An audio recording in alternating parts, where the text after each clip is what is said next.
सावधान बिहार पार्ट 2। बिहार सावधान हो जाए, बिहार के लोग सावधान हो जाए और बिहार में रहने वाले जो देश के अन्य प्रदेशों में और विदेशों में जो काम करते हैं वो भी सावधान हो जाए। बिहार का बच्चा बच्चा सावधान हो जाए, क्योंकि वक्त आ गया है बिहार को सावधान होने का। दोस्तों, शुरू में थोड़ा क्लिप दे के वीडियो को मत छोड़ दीजिएगा, नहीं तो आपको होगा बड़ा नुकसान। आपसे आग्रह है कि पूरा वीडियो देखिएगा और अपने आप को बचाने का प्रयास कीजिएगा, नहीं तो आपकी नागरिकता पर खतरा मंडरा सकता है। आपकी वोट बंदी की जा सकती है, क्योंकि एक बड़ी साजिश सामने आ रही है। इसी साजिश के तहत हम आज लेके आए हैं दूसरा पार्ट 2, बिहार सावधान पार्ट 2। हमारा हेडलाइन, हमारा कहना है कि बिहार की बिहार के लोगों की नागरिकता पर खतरा और वोट बंदी। जैसे नोटबंदी में सब बर्बाद हो गया, वैसे वोट बंदी में भी हो सकता है आपकी नागरिकता बर्बाद हो जाए, आपके अधिकार छीन लिए जाए, आपको पंगु बना के रख दिया जाए। क्या है ये मामला और कैसे इसका होगा समाधान, इसी पे बात करने के लिए हम आज हमारे साथ मौजूद हैं बिहार के शिक्षा मंत्री, पूर्व शिक्षा मंत्री डॉक्टर राम प्रकाश महतो। इनका परिचय देने की कोई खास जरूरत नहीं है, फिर भी मैं बता देता हूँ कि पुराने राजनीतिज्ञ हैं, 51 साल से राजनीति में हैं, प्रोफेसर हैं, पीएचडी किया हुआ इन्होंने और वरिष्ठ राजनेता है और सामाजिक मुद्दों पर, सामाजिक स्थिति पर, आर्थिक स्थिति पर इनको गहरी जानकारी है। और इसलिए हमने इनको आमंत्रित किया है हमारे स्टूडियो में कि इस कठिन और जटिल विषय पे अपने विचार रखें और बताएं कि क्या है। तो डॉक्टर, और फिलहाल ये राष्ट्रीय जनता दल से जुड़े हुए हैं और अपने विचार इस कार्यक्रम में आपको रखेंगे और बताएंगे भी कि आपको क्या करना है। तो डॉक्टर महतो, आपका स्वागत है बिहार सावधान पार्ट 2 में। धन्यवाद। दोस्तों, मैं इनसे बातचीत शुरू करूं डॉक्टर महतो से, तो मैं थोड़ा सा आपको हल्का हिट दे देता हूं, बाकी बातें इस कार्यक्रम में आपको बताते चलेंगे हम लोग, डॉक्टर साहब भी बताएंगे। तो पहले मैं बता देता हूं कि अभी चुनाव आयोग ने एक अधिसूचना जारी की है 24 जून को, जो 3-4 दिन बाद लोगों को पता चला है कि पूरे बिहार में मतदाता सूची का गहन पुनरीक्षण किया जाएगा। गहन पुनरीक्षण शब्द बड़ा कठिन है, साहित्यिक शब्द है, आम लोगों को समझ ही नहीं आता है। लेकिन इसमें क्या किया कि जो अगर आप बिहार में रहते हैं और घर में बैठे हैं कि हम तो पहले से वोट देते आ रहे हैं तो हम वोट दे देंगे, अरे नहीं, गया आपका वो वोट, वो वोटर लिस्ट रद्द हो गई है। पूरे वोटर लिस्ट को रद्द कर दिया गया है और नई वोटर लिस्ट बनाने जा रहे। आप 70 साल के हो, 80 साल के हो, 50 बार वोट दिया, इससे कोई मतलब नहीं है। अब आपको आप नए ढंग से वोटर लिस्ट में आप नाम लिखाइएगा। सब के उसमें तीन मुख्य रूप से 3 ग्रुप में बांट रहा है चुनाव आयोग ने। एगो 1987 से पहले जिनका जन्म हो गया उनके लिए अलग नियम है। 1987 से लेके 2004 तक किनका जन्म हुआ उनके लिए अलग नियम है, और 2004 के बाद जिनका जन्म हुआ उनके लिए अलग नियम है। कहने के लिए तो 3 नियम है, लेकिन 3 को भी अगर गहराई से आप करेंगे तो उसमें भी 2 और निकल के आएंगे, 5 नियम है। तो 5 नियम क्या है? थोड़ी सी भी गलती हुई तो गया आपका वोटर लिस्ट। सबसे बड़ी गलती क्या या सबसे बड़ा बदलाव क्या है कि गहन पुनरीक्षण, मतदाताओं की सूची की गहन पुनरीक्षण पहले भी हुआ है, 22 साल पहले 2003 में भी हुआ, उसके पहले भी हुआ है। लेकिन 2003 में जब इस पुनरीक्षण को लेकर स्टडी किया गया तो ये पता चला कि इससे कोई फायदा नहीं है, तो उसी से मैं इसको स्थगित करने का विचार कर लिया गया था और उसके बाद से उसको नहीं लिया गया था। तब ये डिसाइड हुआ था कि करेक्शन कर करके जो वोटर लिस्ट है उसी में करेक्शन, रिवीजन कर करके इसको किया जाएगा, वोटर लिस्ट को सुधारा जाएगा। वो 22 साल से ऐसा चला रहा, लेकिन अचानक ज्ञानेश कुमार गुप्ता के आयोग ने चुपचाप ये निर्णय किया, आदेश जारी किया, बिना किसी पार्टी को विश्वास में लिए, बिना लोगों को प्रचार प्रसार पूरी ढंग से किए, ये आदेश जारी कर दिया है और अब ये आदेश लागू भी हो गया। तो आपको क्या है ये आदेश?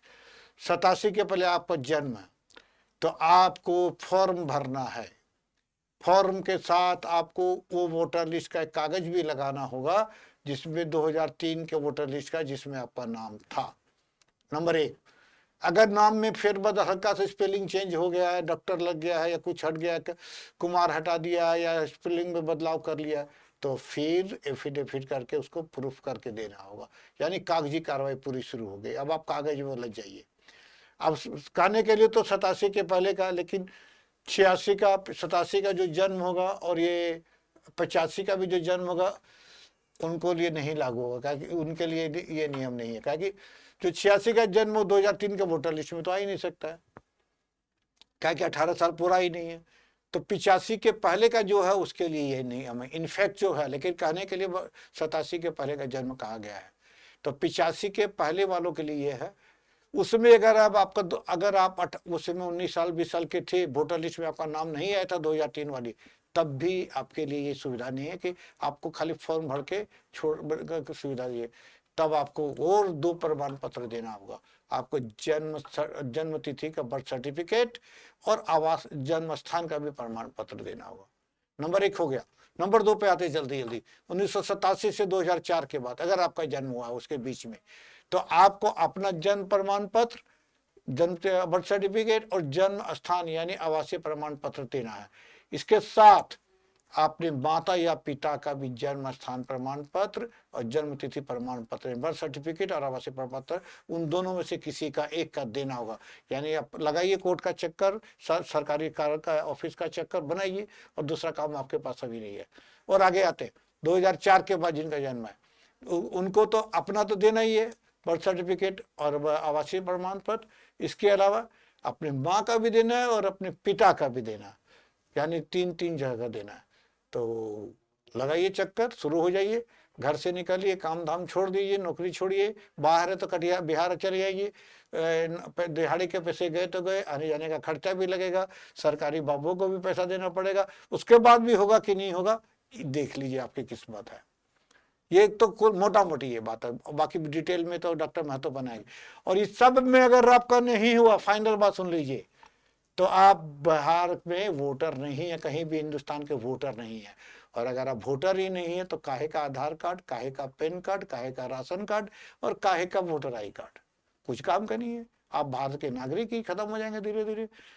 इसलिए राजनीतिक लोग कहते हैं कि ये तो एनआरसी है इनडायरेक्टली, और जानबूझ के बिहार को टारगेट किया गया है कि बिहार के लोग कर ही नहीं पाएंगे। उनका बिहार में जो गरीब दलित महादलित जो गरीब गरबा दूर प्रदेश में जाके काम करते हैं, तो उनका नाम काट देना है, उनको उनके अधिकार से वंचित कर लेना। तो ये एक बड़ी साजिश कहा जा रहा है, विपक्षी दल इनको एक बड़ी साजिश कर रहे हैं। कैसे है ये साजिश, इस पर भी हम बात करेंगे।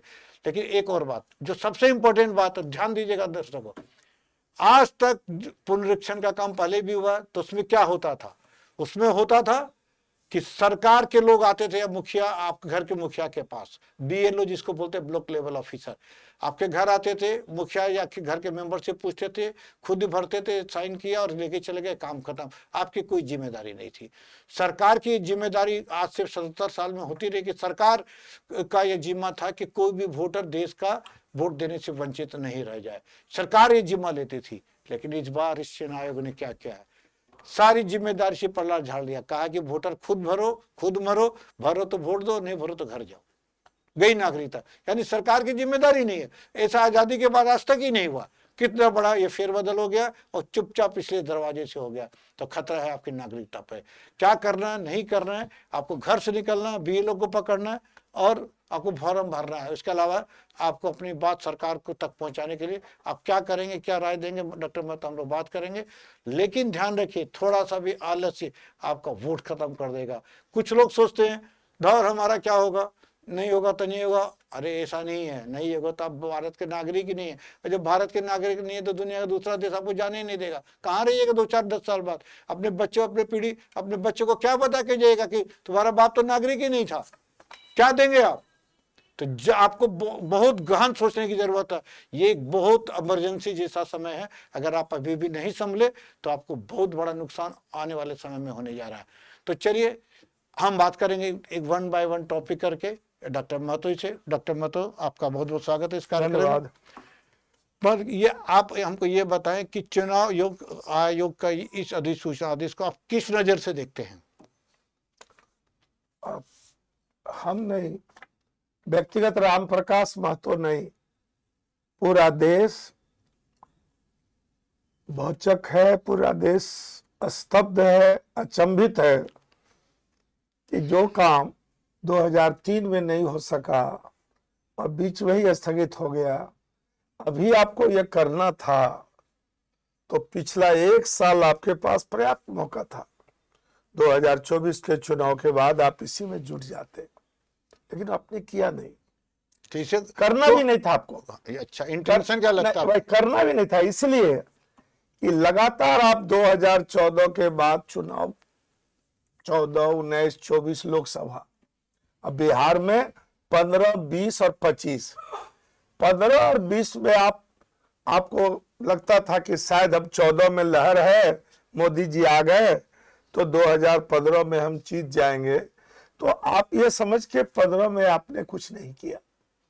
20 में फिर आप आ गए, नीतीश जी के साथ गठबंधन कर लिया। 15 में आपका गठबंधन नहीं था। 2015 की बात कर रहे हैं डॉक्टर मोदी, बिहार सरकार की बात हो रही है, मैं पब्लिक मैं बिहार चुनाव की बात, हाँ नहीं, हाँ लोगों हम को केवल बिहार चुनाव की चर्चा कर रहे हैं ठीक है कि वर्ष 2015 में वो अपना समझ नहीं सके कि हम चुनाव हार रहे हैं या हमारी स्थिति खराब है, तो वो कुछ नहीं किया। 20 में तो नीतीश जी को ले लिया साथ में, फिर उस चुनाव लड़ लिए, लेकिन क्या रिजल्ट है सामने है। केवल 12,000 हमारा गठबंधन, इंडिया गठबंधन या महागठबंधन उस समय नाम था, ये पीछे था। इस बार 2024 के बाद जो 25 का चुनाव बिहार विधानसभा का आई, इस अधिनायकवादी और अघोषित आपातकाल के जो नेता हैं प्रधानमंत्री मोदी जी, और उसका जो कोर ग्रुप है, उसका जो चंडाल चौकड़ी है, उनको ये समझ में बात आ गई है कि बिहार मेरे हाथ से निकल गया। नीतीश जी के साथ रहने के बाद भी बिहार उनके हाथ से निकला हुआ था, तब इसने एक तोड़ निकाला है और यह साजिश बिहार से शुरू किया है। इस बात की गलतफहमी है मोदी जी को और उनके जो कोर ग्रुप को और उनका जो चंडाल चौकड़ी है, ये गलतफहमी है। बिहार आज से 51 साल पहले 1974 का छात्र आंदोलन इस बात का गवाह है कि बिहार क्रांति की धरती है, आंदोलन की धरती है। महात्मा गांधी भी यहां से आके महात्मा बने हुए। गांधी जी की शुरुआत यहीं से हुई, मोतिहारी से, पश्चिम चंपारण से। तो आप समझ लीजिए कि ये क्रांति की धरती है। ये आप बिहार वासी के लिए ये परीक्षा की घड़ी है, ये क्रांति की प्रयोगशाला। बिहार सब क्रांति का अग्रदूत रहा है, इस बार भी ये साजिश है, क्योंकि इनको एहसास हो गया है कि हम पिछड़ रहे हैं और हमारा सहयोगी भी अब कमजोर पड़ गया है, 20 साल में टायर्ड हो गया है, थक गया है, बीमार हो गया है। हम लोग नहीं कहते बीमार, बाकी उन्हीं के दल का सहयोगी उनको पहले से बीमार घोषित करता रहा है। इसीलिए इसने एक नई चीज शुरू कर दी है जिसका विरोध होगा, इस साजिश का विरोध होगा। ऐसे भी हम लोग भोग चुके हैं 1975 का आपातकाल। वो आपातकाल था, लेकिन वो 21 महीना में खत्म हो गया। लेकिन ये 14 के बाद से कैसे कुर्सी पर बने रहे 19 में और 24 में और 29 की तैयारी, ये हम लोग फोकस अभी इलेक्शन। इसीलिए कहना चाहते हैं कि ये जो तुगलकी और अधिनायकवादी जो आया है निर्णय चुनाव आयोग का, बाकी संस्थाओं जो संवैधानिक संस्थाएं हैं उसकी क्या स्थिति है, हम ललित जी आप विषय से विषयांतर नहीं करना चाहते हैं, लेकिन चुनाव आयोग के इस निर्णय का विरोध होगा। अभी मैं बता दूं जनता को, साथ साथ इंफॉर्मेशन भी देते चलते हैं कि इसके लिए बिहार में 8 करोड़ 8 लाख वोटर हैं। इसके लिए अभी समय मात्र 26 जुलाई तक टाइम है, यानी आज 4 जुलाई हो गई है। 22 दिन के अंदर सारा फॉर्म भी भर जाना है, सारा एफिडेविट भी जमा होना है, सारा जन्म आवासीय प्रमाण पत्र भी बनना है, जमा होना, कंप्यूटर पे चढ़ भी जाना है, उसका जांच भी हो जाना है और उसका वोटर लिस्ट में वेरीफाई भी हो जाना है। क्या यह संभव है? 22 दिन में 8 करोड़, अमेरिका जैसा 4 देश भी लग जाएगा तो लोगों को जानकारों का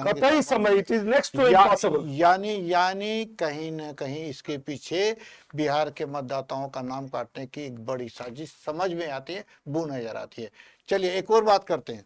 कि लोगों का ना कि बीएलओ कौन है, कौन जानता। बीएलओ जाएगा घर पे, अगर किसी के घर में बीएलओ गया नहीं और किसी पार्टी विशेष से मिलकर उसने कह दिया कि हम गए थे, नहीं मिला वोटर लिस्ट में, इसका नाम कट गया, नागरिकता गई। यानी बीएलओ डिसाइड कर देगा कि उसको, क्योंकि आपके पास तो समय नहीं है, 26 दिन में होगा क्या, अभी तो 22 दिन में होगा क्या, बीएलओ लिख दिया कि गए थे, नहीं है कोई आदमी या वहां कोई नहीं मिला, तो नाम लिस्ट कट गया। निश्चित रूप से इसमें तो क्या सरकार को या प्रशासन को हर इलाके के बीएलओ का विधिवत ऑनलाइन लिस्ट जारी करनी चाहिए नंबर के साथ। अगर नहीं आता तो मतदाता भी उससे संपर्क करेगा। हर प्रखंड में, यहाँ के जिला प्रशासन को चाहिए कि हर प्रमंडल, हर पंचायत का बीएलओ का लिस्ट वो ऑनलाइन भी जारी करे, सार्वजनिक करे, मीडिया में, अखबारों में छपाए, लोकल मीडिया में दे, चैनल पे दे, और अपने अपने प्रशासन के ऊपर लोगों को बंटवाए कि ये बीएलओ है। लेकिन किसी को मालूम ही नहीं है। लोग पूछते हैं क्या, अरे आप ही बता दीजिए बीएलओ कौन है। गांव से फोन आता कि केबीसी से बोल रहे हैं, हाँ हमारा बीएलओ कौन है। तो हम कहा प्रशासन की जिम्मेदारी नहीं बनती है कि हर बीएलओ का नाम बका सूची बना के जारी कर दे। आपको क्या लगता है, प्रशासन की जिम्मेदारी है कि नहीं है? यह काम जो पुनरीक्षण का काम है, वोटर लिस्ट में नाम जुटने का काम है, पहले सरकार और चुनाव आयोग का जो तंत्र है उसी के माध्यम से होता था।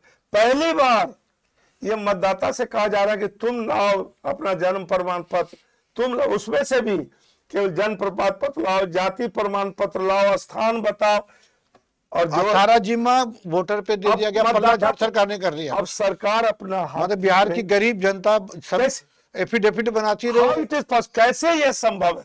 ऑफिस चक्कर लगाती रहे, सरकार और प्रशासन कुछ नहीं करे। किसी भी कीमत पर ये तुगलकी आदेश, अधिनायकवादी आदेश और ये जो अनर्गल आदेश है, हम लोग बिहार वासी इसका विरोध करेंगे। लेकिन एक एक वोटर को यह समझना चाहिए कि जानबूझकर जो लोग, एक बात समझ, पहली बात तो डायरेक्टर केबीसी ललित कुमार अग्रवाल जी ने स्पष्ट कर दिया है कि वोटर लिस्ट आपका खत्म हो गया है। एक एक लोगों को कॉन्शियस रहना होगा, चाहे वो 18 साल का हो चाहे 100 साल का हो, हर आदमी को, हर आदमी आज की तारीख में कोई वोटर नहीं है। इस गलतफहमी में नहीं रहे कोई कि आपका नाम पहले से है, नाम आपका खत्म हो गया है, नए सिरे से नाम आएगा और उसको 4 श्रेणी में बांटा गया जाए इसको, और चारों श्रेणी में तकलीफ है, उसमें उसको मेहनत करनी होगी, आप उनको पेपर जुटाना होगा। एक बात हम आपसे सवाल है, बोले 87 के पहले के लोगों को खाली फॉर्म भरना का, वोटर लिस्ट का काफी जमाना।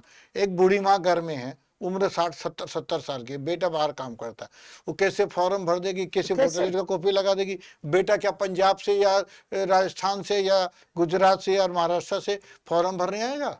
ललित जी, उसमें भी दो श्रेणी कर दिया है। 87 से जो पहले जन्म लिया है उसके लिए भी 2 श्रेणी कर दिया है। एक जिसका नाम 2003 के वोटर लिस्ट में है और दूसरा वो है 87 से पहले जन्म लिया, लेकिन उसका 2003 के वोटर लिस्ट में किसी कारण से नाम नहीं है। तो नहीं, 86 साल, जो 1986 में जन्म होगा 17 साल में तो वोटर लिस्ट में नाम आ नहीं सकता। 85 वाला कभी नहीं आएगा, 84 के पहले, 84 में जो जन्म लिया होगा, वो भी कॉन्सेंसस के जमा, उस समय तो लोग 22-25 साल तक कराते ही नहीं था। हम लोग का, हमको नहीं लगता है कि हम लोग का कोई जन्म प्रमाण पत्र हमारे माता पिता के पास होगा, हमारे पास है। कुछ जरूरत ही नहीं पड़ी कभी उस समय, इसकी आवश्यकता नहीं थी। इसीलिए ये केवल भरमाने के लिए है, साजिश के लिए है, 4 श्रेणी में बांट के। और जो पॉपुलर हम लोग के पास आधार कार्ड है, वोटर आई कार्ड है, इस पे भी राशन कार्ड है। तो अगर, हाँ ये सवाल मेरा ये भी था, अगर ये साजिश नहीं है तो देश का सबसे प्रमुख प्रमाण पत्र आधार है, फिर वोटर आई कार्ड है और बिहार में राशन कार्ड भी है।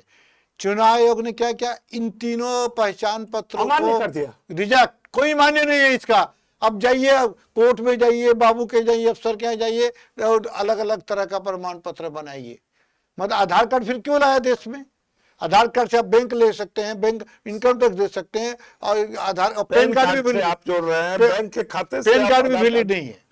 आधार कार्ड से आप सब जगह, आपको किसान को जो आप सम्मान राशि दे रहे हैं वो आ रहा है, वृद्धावस्था। आधार से कार्ड से जमीन की खरीद बिक्री हो रही है देश की, इससे बड़ा क्या होगा? देश की जमीन खरीदे तो इसका मतलब आधार कार्ड से तो वोटर नहीं दे सके। एक तो 4 भाग में बांट के किसी को भी चैन से नहीं रहने दिया जाएगा। एक बात समझ लीजिए, सब में पेचीदगी है। हम लोग को भी, जिसका नाम है, उनको भी आपको अपना फोटो, अपना प्रमाण पत्र देना होगा और ना फॉर्म भरना होगा और सिग्नेचर करना होगा, और 2003 का वोटर लिस्ट का कागज आपको लगाना होगा, और जिसका नाम नहीं है वो तो दूसरे वोटर लिस्ट का कागज कहाँ से लाएंगे? कहाँ से लाएंगे अभी? 2003 वाला वोटर लिस्ट का कागज, और इतना कौन लोग उपलब्ध कराएगा? सब वो लोग कहाँ जाए? वोटर लिस्ट का प्रशासन देगा, कहाँ देगा? कुछ तो स्पष्ट नहीं। कहाँ से लाएंगे भाई? हम लोग के घर में जो चुनाव हम लोग लड़ने वाले प्राणी हैं, हम लोग पास 2003 का वोटर लिस्ट नहीं है। और किसके यहाँ मिलेगा और कहाँ से लाएगा आम आदमी? समझ में बात? गांव गांव के लोग कहाँ से लाएंगे? वो बूढ़ा बुजुर्ग घर गांव में और कुटिया में रहता, कहाँ से लाएगा वो? तो 87 के पहले 2 श्रेणी, जिसका नाम है वो अलग, जिसका नाम नहीं है वो अलग। तो उनका तो फिर उसमें भी, इसमें भी अगर आपको राम प्रकाश की जगह राम प्रसाद हो गया, या डॉक्टर भी लग गया आपका, डॉक्टर राम प्रकाश में डॉक्टर लग गया, तो 3 में राम प्रकाश था और अभी डॉक्टर राम प्रकाश हो जाएगा। आप फिर उसका क्या प्रूफ कीजिए? खत्म, फिर आपको साबित करना पड़ेगा। आपने अगर स्पेलिंग में जैसे ललित अग्रवाल का AGR की जगह AGAR लिख दिया, फिर प्रूफ कीजिए आप। कुछ भी चेंज हो गया, और अधिकांश में होता ही है। बहुत लोग लिखते हैं पहले 2 तो ये है, और 2 ऐसा है जो 87 के बाद है और 4 के पहले, तो उनको अपना तो देना ही देना है। माता पिता में से किसी एक का भी जन्म प्रमाण पत्र आपको देना होगा, और स्थान का भी जिक्र करना होगा। जन्म स्थान का वो आवासीय प्रमाण पत्र अलग बनाना, और फिर दूसरा जो है उसमें माता और पिता दोनों का देना होगा। दोनों का कहां से? 2 2 4 2 अपना खुद का। कैसे ये संभव है? मतलब आप बिहार के गरीब को खाली सर्टिफिकेट बनाने में उलझा दो। एक तो पहले ही पिछड़ा बिहार है, और उसको कोने पे गिरा के बिहार से प्रयोग किया जा रहा है। ललित कुमार अग्रवाल जी, मैं आपको बता दूं, बिहार इस तरह के अधिनायकवादी और तुगलकी आदेश और आदेश तो ये पूरे देश के लिए, लेकिन स्टार्ट बिहार से किया गया, प्रयोग किया जा रहा है कि बिहार में नहीं, नोटिफिकेशन में भी पूरे हिंदुस्तान के लिए लिखा, लेकिन टारगेट पहले बिहारी बन बिहार है। इसलिए बिहार में इसका विरोध होगा, और प्रबल विरोध होगा। और कल जो चुनाव आयोग का जो इलेक्शन कमिश्नर है, ज्ञानेश, क्या नाम है? ज्ञानेश कुमार गुप्ता, इसने जो अपना एक मर्यादा स्तरहीन जो अपना आचरण दिया है, जो व्यवहार किया है परसों, एक तो आधे घंटे से ज्यादा इन लोगों को बैठा दिया, तमाम पार्टी के शीर्ष नेतृत्व जो लोग डेलीगेशन में गए थे, और उसके बाद इस बात सुनने को तैयार नहीं है।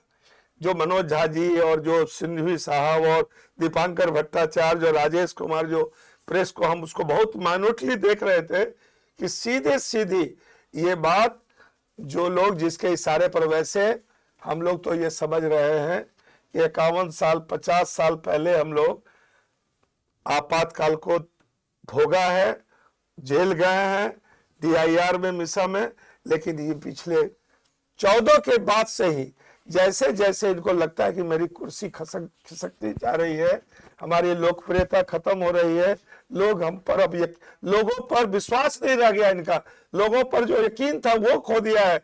इसीलिए प्रजातंत्र पर, लोकतंत्र पर, चुनाव पर कोई भरोसा नहीं है। आपका कहने का अर्थ है कि अब मोदी को अपनी जनता पर विश्वास नहीं है, यकीन खो दिया है, इसीलिए उल्टा सीधे नियम यकीन खो दिया है। इनको लगता है, ये कहना चाह रहे हैं? जी हाँ, हमारा पूरा विश्वास है कि मोदी जी का जो तंत्र है, जो सर्वे है, जो उसका कई शाखाएं हैं जो सर्वे करती है, उनको मालूम हो गया है कि बिहार में वो हारने वाली है। इसीलिए इनका जनता पर, अपने मतदाता पर, लोकतंत्र पर, प्रजातंत्र पर, चुनाव पर इनका विश्वास उठ गया है। इसलिए जानबूझकर किसी रूप में ये वोट, भाई हम लोग देखे हैं 8 अक्टूबर 1916 से नोटबंदी हुआ, पूरा बिजनेस चरमरा गया। 2016 में बोल रहे, 2016 में जो चरमरा गया, ठीक वही स्थिति जो नोटबंदी की थी, अब जो गरीब है, जो कमजोर है, जो लाचार है, जो बाहर काम करने जा रहा है, जो नहीं है, जिसके पास भूमिहीन है, कहां से नहर पर रहता है। आप ये कहना चाहते हैं जैसे मोदी सरकार ने नोटबंदी लाके लोगों को चरमरा दिया, वोटबंदी लाके बिहार को खत्म करने जा रहा है? बिहार को परेशान करने के लिए किया जा रहा है। एक एक वोटर को, एक एक लोगों को वो कमाएगा, परिवार चलाएगा, किसी तरह पंडित टांग के, प्लास्टिक टांग के नहर पर, नहर के किनारे, कहां हो रहा है काम। तीसरे एक बात मेरे जान की सुरक्षा नहीं, कागजात रखता है वो कहीं। अब कोई झोपड़ी में बाढ़ बह गया, कागज कहाँ जाएगा? और अभी किराए पे रहने वाले हर महीना किराया, हर साल किराया बदल। 38 जिला में से 24 जिला जो है अभी परेशान है। आज अभी हम आ रहे थे आपके यहाँ, आपके स्टूडियो में, तो टीवी पर आ रहा था कि ऑरेंज अलर्ट कर दिया गया पूरे बिहार के 38 जिला में, बारिश को लेके। जी हाँ, बरसात ठनका बारिश से लेके। तो लोग अपनी जान बचाएगा कि कागजात जुटाएगा, जन्म प्रमाण पत्र और जाति प्रमाण। और एक बात और, एक इसमें हम जोड़ना चाहते हैं ललित जी, कि अभी अभी आप चुनाव के पहले तक, 24 के चुनाव के पहले तक आपके बोल अलग थे, जातिवादी व्यवस्था के आप खिलाफ थे। आपका गडकरी तक कहा था कि जो करे जात की बात उसको मारो कस के लात। और तब आपने जातीय जनगणना को जाके आरएसएस के कार्यालय, आरएसएस का लोग जातिवाद के खिलाफ था, फिर भी आपने जातीय जनगणना जो आप कराने की बात की है, तो आप तो इसी में आप ये जो एनआरसी का ही रजिस्ट्रेशन एक तरह का है। इसमें अगर आपने ये बात चर्चा छेड़ी दी तो मैं एक बात स्पष्ट भी कर देता हूँ। इसके पहले भी मोदी सरकार ने महिला आरक्षण का बिल पास किया है लोकसभा में। 29 के बाद से होगा उसका। नहीं, इसके बारे में बता दो। पूरे विश्व के लोकतंत्र में सैकड़ों साल का ये पहला ऐसा बिल है किसी भी दुनिया के देश में जिसमें बिल तो पास हो गया लेकिन कब से लागू होगा तारीख ही नहीं लिखी। तारीख नहीं पता। पूरे दुनिया के से आज तक के इतिहास में किसी भी लोकतांत्रिक देश में का पहला बिल है जो पास तो हो गया कि लागू करेंगे, लेकिन कब से लागू होगा वो तारीख नहीं है। आज तक इतिहास में कोई भी बिल ऐसा नहीं हुआ कब से लागू होगा। ललित जी, आधी आबादी को, ये देश को तो झांसा दे ही रहे थे, तो तारीख ही नहीं है, जुमला दे ही रहे थे। महिला, हमारी जो आदि शक्ति महिला है, जिसके नारी के सशक्तिकरण की बात करते हैं आप, क्या कहते हैं, लॉलीपॉप आपने दिखा दिया कि हम आपको आरक्षण दे रहे हैं। गुमराह करने की बात है, ये गुमराह करने की, गुमराह किया जा रहा है। आरक्षण दे रहे हैं लेकिन आरक्षण कब देंगे तारीख नहीं है। अफसोस इस बात का कि पूरी दुनिया में पहला बिल है बिना तारीख के और लोकसभा ने पास भी कर दिया, ये सोचने की बात है। ठीक उसी प्रकार से ये जो प्रक्रिया चुनाव आयोग के माध्यम से शुरू किया जा रहा है, इसमें जातीय जनगणना को तहस नहस करने की पूरी साजिश है। उसकी बू आ रही है इसमें कि जातीय जनगणना, ये रजिस्ट्रेशन के नाम पर जातीय जनगणना क्या है? कहां से लाएंगे आप जन्म प्रमाण पत्र, कहां से लाएंगे स्कूल लिविंग सर्टिफिकेट, कहां से लाएंगे जाति प्रमाण पत्र? मेरा एक सवाल नीतीश बाबू को लेकर भी है। नीतीश बाबू तो सुशासन बाबू कहे जाते हैं आज तक बिहार में, 20 साल हो गया। ललित जी, हम प्रश्न आपका समझ गए, हम यही अब जवाब, अपने जवाब में आपको हम पहले प्रश्न पूरा कर लेते पब्लिक के लिए कि इतना बड़ा वोट बिहार के मतदाताओं के साथ एक साजिश की जा रही है, तथाकथित साजिश ही लोग कहेंगे इसे, उसके बाद नीतीश बाबू चुपचाप मौन क्यों है? यही आपके माध्यम से, केबीसी के माध्यम से हम बिहार के माननीय मुख्यमंत्री और तमाम ऐसे नेताओं को जो 1974 के छात्र आंदोलन में, चाहे वो जिस उम्र में थे, जिस स्थिति में थे, हमने आपातकाल का विरोध किया था। नीतीश जी, आप उस विरोध छात्र संघर्ष समिति, जन संघर्ष समिति के आप अगवा नेता थे। तो आज चुप क्यों? आज आप चुप क्यों हैं? आज आप मौन क्यों हैं? हमको जरूरत क्या आपको बिहार की 13 करोड़ आबादी, 13 करोड़ जनता आपको माफ करेगी? नीतीश जी, देखिए मैं एक बात आपको रोकूंगा यहाँ पे। बिहार की 12-13 करोड़ जनता ने नीतीश बाबू को 20 साल तक प्यार और स्नेह दिया है। क्या नीतीश बाबू इस जनता की इस अपार स्नेह और प्यार का बदला इस तरह चुकाने जा रहे हैं? जनता के साथ अत्याचार, अभी साजिश हो रही है। और सोशल मीडिया पर एक स्पीच चल रहा है नीतीश जी का कि हम महिलाओं के बारे में, महिला जीविका दीदी आंदोलन किया, उसको प्रताड़ित किया, लाठी चला दिया। महिलाओं का आंदोलन हुआ, सेविका सहायिका के हमारा वेतन वृद्धि किया जाए, हमारा अनुदान बढ़ाया जाए, उस पर लाठी चलाया गया। विद्यार्थी बीपीएससी में कहा कि नहीं गलत हो गया, क्वेश्चन लीक हो गया, उसको बंद कीजिए उस पर। तो जो लाठी आप, नीतीश जी, आपकी योजना दे रहे, मेरे महिला के लिए योजना थी और चल रहा है उस पर सब, जितनी लाठी आपने चलाई और महिला लोग रो रो के आपको श्राप दी है। आप नीतीश जी, आप अपने जीवन के अंतिम पड़ाव में है। राजनीति में भी हमको लगता है, जैसा हम लोग देख रहे हैं, जो सर्वे रिपोर्ट आ रहा है, तो आप नीतीश जी, अभी अगर आप मौन रहेंगे तो बिहार की 13 करोड़ जनता आपको माफ नहीं करेगी। विरोध आपको करना पड़ेगा। आप आज से 50 साल पहले भी आपने 1974 में आपातकाल का विरोध किया था, वो घोषित था और ये अघोषित है, और पहले से ज्यादा खतरनाक। अब पहले से ज्यादा। और तमाम जो संवैधानिक संस्था, हम नाम नहीं लेना चाहेंगे, चाहे वो मीडिया हो, क्या नाम लीजिए, ईडी है, ईडी सीबीआई है, है, सीबीआई है, इनकम इनकम टैक्स है, तमाम। और कभी कभी 90% कोर्ट भी है। चुनाव आयोग जो है ये तो निष्पक्ष रहने देते हैं आप, लेकिन आप राजीव कुमार से विगत चुनावों में जो हो रहा है, जो दिल्ली में हुआ, हरियाणा में हुआ, महाराष्ट्र में हुआ, ये आप एक एक लोग समझ रहा है कि क्या हो रहा है। आप चुनाव आयोग भी आपका गठबंधन हो गया है। लगे हाथ एक चुनाव आयोग से आपका गठबंधन हो गया है और तभी आप कामयाब हो रहे हैं, चाहे वो दिल्ली हो, हरियाणा हो या महाराष्ट्र हो। ये बिहार में कतई आपका ये प्रयोग सफल नहीं होगा। मैं आपको केबीसी के माध्यम से बिहार, न केवल कटिहार बल्कि जहां तक मेरी आवाज जा रही है, इस बात को आप नोट कर लीजिए। 2 टॉपिक सर हो रहा है, जल्दी जल्दी क्लोज करेंगे। पहले कि अगर ये काम करना भी था तो आप इसके पहले भी पुनरीक्षण हुआ जिसमें 1.5 से 2 साल लगता, आप लोकसभा के समय शुरू कर लेते या फिर बिहार विधानसभा चुनाव के बाद कर लेते। अचानक मात्र 1 महीने के अंदर क्यों कर रहे हैं, ये एक बड़ा सवाल है। ये सीधा 1 महीने के अंदर, क्योंकि अगर आप कीजिए, अगर आपको लगता है यही तरीका तो कीजिए, इसके लिए पर्याप्त समय रखिए 2 साल का, और उसके बाद पूरे अपनी सरकार के लोगों को लगाइए और इसको ढंग से कीजिए। कोई दिक्कत नहीं, करना ही चाहिए। और सही भी है कि आप फर्जी वोटर को हटाइए, ये हम नहीं करेंगे, नहीं हटाए, लेकिन तरीका सकारात्मक होना चाहिए, नंबर 1। नंबर दूसरा जो इम्पोर्टेंट सवाल है इलेक्शन से जुड़ा हुआ, जो इस मुद्दा से थोड़ा अलग हटके, सूत्र से पता चला कि ये सरकार बिहार के लोगों को फिर दिग्भ्रमित करने के लिए सीतामढ़ी में सीता मैया का मंदिर का निर्माण का ऐलान करने जा रही है। जैसे राम मंदिर में पूरा वहां, तो सीतामढ़ी में सीता मंदिर का। अगर क्या आपको लगता है मैं कि आपको बताता हूँ ललित जी, क्या ये कारगर होगा? ये सब चुनावी जो झांसा है, जुमला है, ये सब देश राज्य की जनता समझ रही है। आप यही काम 20 वर्षों से, जब नौकरी दी गई तो लोग बोला नीतीश कुमार मुख्यमंत्री थे, तो नीतीश जी मैं आपको हाथ जोड़ के विनती करता हूं कि तेजस्वी ने जब 20 में कहा था कि हम 10 लाख नौकरी देंगे, तो उस समय भी आप लोगों ने तंज कसा था, व्यंग किया था कि रुपया कहां से लाओगे। तो जब आप पलटी मारे 9 अगस्त 22 को, तो फिर कैसे आप तैयार हो गए और कैसे लोगों की नियुक्ति हुई। तो ये सब एक बात समझ लीजिए, आप जो भी कर रहे हैं, ये जो चुनावी अवसर देख के आप ये मंदिर बना रहे हैं, सीता माई का मंदिर बना रहे हैं, ये नहीं सुना है, अभी देखिए, अभी ना विधिवत घोषणा नक्शा केवल आया है।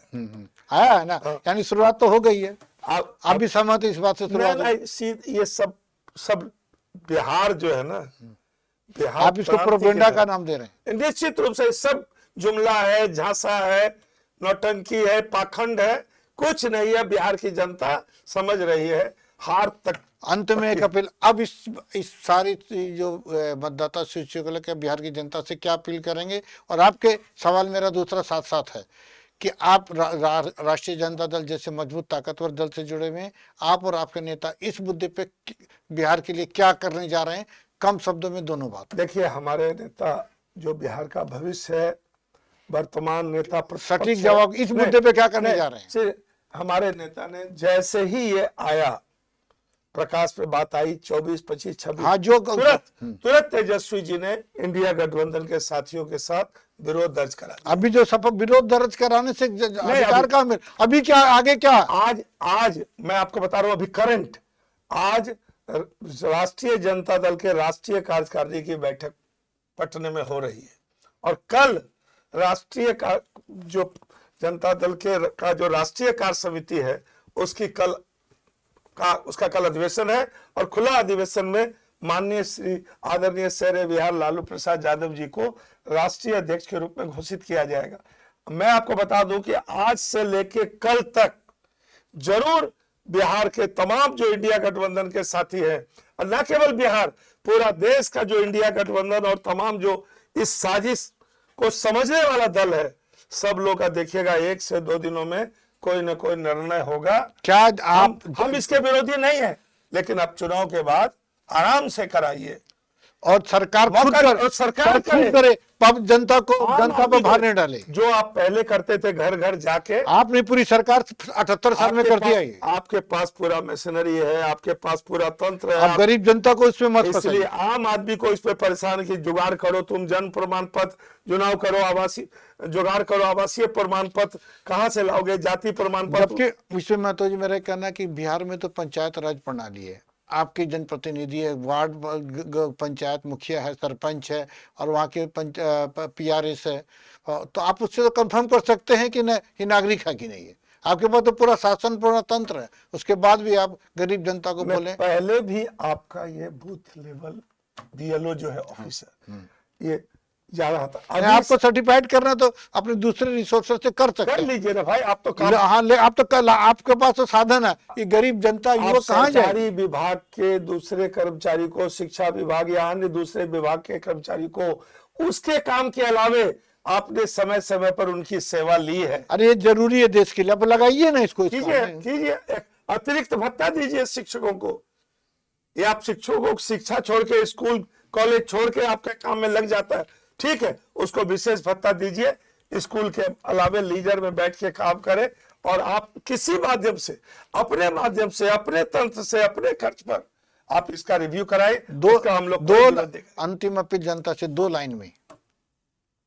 नहीं, हम तो अपील करेंगे KBC के माध्यम से, इस सावधान बिहार का कार्यक्रम जो चल रहा है, हम इतना आप लोगों से निवेदन करना चाहेंगे कि समझिए, ये अघोषित आपातकाल को समझिए, और ये दिल्ली में बैठी सरकार को समझ में बात आ गई है कि बिहार उसके हाथ से निकलने वाला है। तो बिहार क्या करे जनता? बिहार क्रांति की धरती रही है, हम लोगों ने हमेशा से क्रांति के मामले में अग्रणी भूमिका, बिहार देश को रोशनी दिया है। तभी क्या करे जनता? इसलिए हम अपील करते हैं कि इस साजिश को समझते हुए, पहला तो पार्टी के दल के आधार पर, इंडिया गठबंधन के आधार पर क्या निर्णय होगा, 2 दिनों आप आम नेता, हम अपील करना चाहते हैं, आम नागरिक, हम अपील करना चाहते हैं कि आप शांत रहिए। फिलहाल 2 दिनों में हम लोगों का कोई न कोई निर्णय हो जाएगा। हम लोगों को ये तुगलकी आदेश मानना है कि नहीं मानना है, और इसको हर कीमत पर, एक चेतावनी से तो एक रद्द कर दिया ना कि 3 के पहले वाला जो वोटर लिस्ट है वो बहाल हो जाएगा, वो अपलोड हो जाएगा। हालांकि अभी तक अपलोड हुआ नहीं है, वैसा नहीं है। हालांकि अभी तक अपलोड हुआ नहीं, लेकिन हमको विश्वास है कि जो प्रबल विरोध होगा, इस आदेश को वापस लेना होगा। और अगर ठीक है, कराइए, लेकिन पहले चुनाव करा लीजिए, चुनाव के बाद आप आराम से समय लेकर। अभी हम समझिए, आप विषयांतर हो जाते हैं। वो सरकार से मांग की तो बात तो पहले कर चुके, जनता से क्या कहेंगे, इसी एक लाइन में बोलिए। जनता से मेरा अपील है कि हम लोग 2 दिनों के अंदर, तो जनता 2 दिन इंतजार कीजिए, जरूर 2 दिन इंतजार। इंडिया गठबंधन के नेता का क्या निर्णय होता है, तो जो निर्णय करेगा आपको मीडिया के माध्यम से पता चलेगा। बाद हम लोग फिर उसके हिसाब से आपको अपना काम करना। शीर्ष नेतृत्व के निर्णय का हम लोग एक लोग अनुपालन उसका करेंगे। आप कीजिए, जनता को बोलिए कि आप खाली 2 दिन इंतजार कीजिए। कहते हैं कि 2 दिन रुकिए, ठीक है, 2 दिनों के अंदर 2 दिन हम इंडिया गठबंधन का निर्णय के बारे में हम KBC भी आप लोगों को बताएगा, और अन्य मीडिया सोर्स से भी आपको पता चलेगा। तो बिहार वासी आप लोग तैयार रहिए, अपने काम में लग जाइए। सिर्फ महतो जी का कहना है कि आप 2 दिन हमारी पार्टी के निर्णय का इंतजार कीजिए, आपको उस निर्णय के हिसाब से चल रहा है, कोई ना कोई इसमें निकला जाएगा। आप आए महतो जी, आपने इस महत्वपूर्ण विषय पे इतना आपने विचार दिए, लोगों को बताया, इनकी समस्याओं के बारे में उनको समझाया, सरकार के सामने जनता को लेके उनकी मांगों को रखा, और एक स्वस्थ लोकतंत्र के लिए क्या होना चाहिए उसका पक्ष भी सरकार के सामने रखा। और हम फिर एक बार लोगों से अपील कि बिहार सावधान रहे और अपना काम खुद करना सीख जाए। धन्यवाद। फिर आज इजाजत दीजिए, धन्यवाद, शुक्रिया, सबा खैर, बाय बाय।